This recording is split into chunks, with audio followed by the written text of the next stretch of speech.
The short was created by just my wife Lotta and I back in Sweden.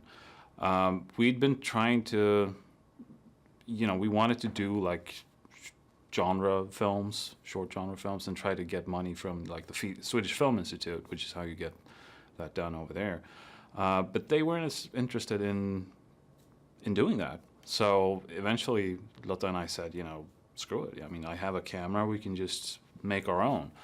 So we tried making a little horror short called Camp Closer at first and had a great experience. And then we saw online that there was this horror competition called the Bloody Cuts Horror Challenge, where you make a 3-minute horror film and win prizes. So we figured, that's what we're doing now. Let's enter that. And that's all Lights Out was ever supposed to be, just a contest submission. But then, a few months after the contest, the thing just blew up online and became this viral thing, and suddenly Hollywood started calling and wanted to make a feature out of it.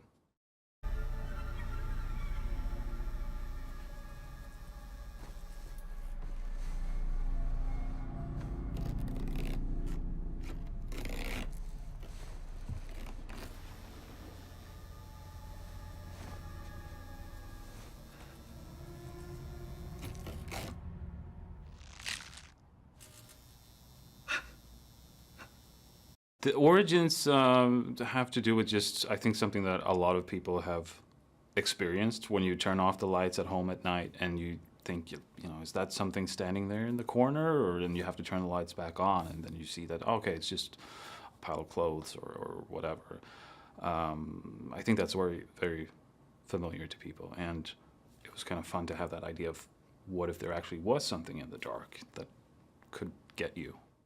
You're staying? Yeah.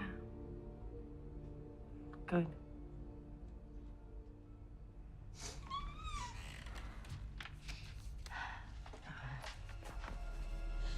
Okay. Okay.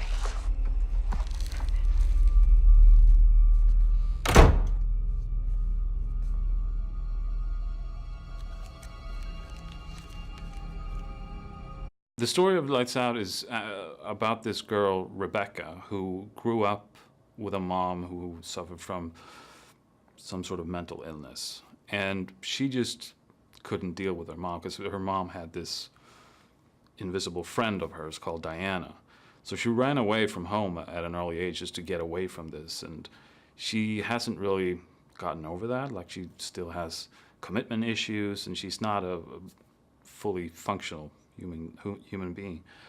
And when we sort of pick up this story is when her stepbrother is in the same situation that she was in, that he's stuck with this mom who's crazy. So she has to come back into their lives, and that's when she finds out that maybe mom wasn't crazy after all.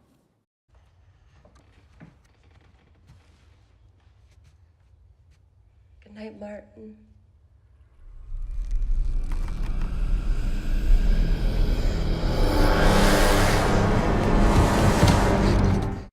Martin is Rebecca's stepbrother.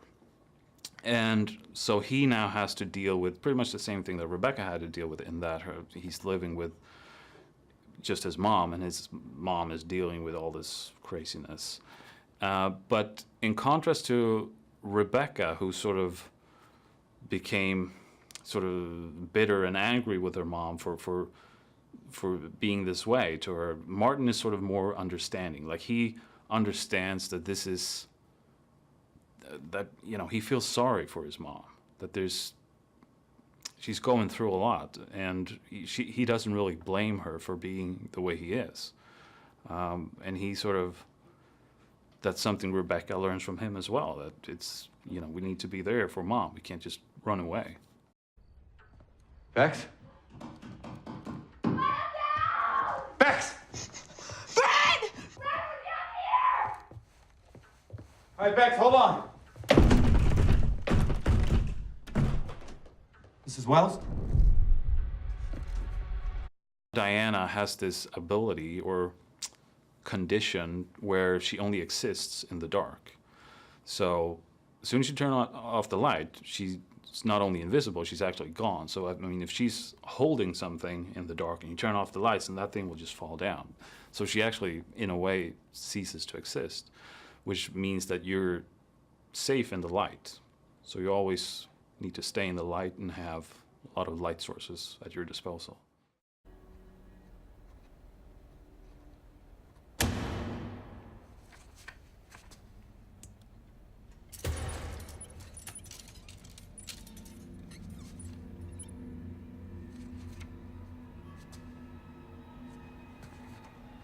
I think this film has the potential to scare a lot of people just because the fear of the dark is such a thing. I mean, it's really the fear of the unknown, and which is what we all have, really. And the dark is just a manifestation of the unknown because you don't know what's hiding in there.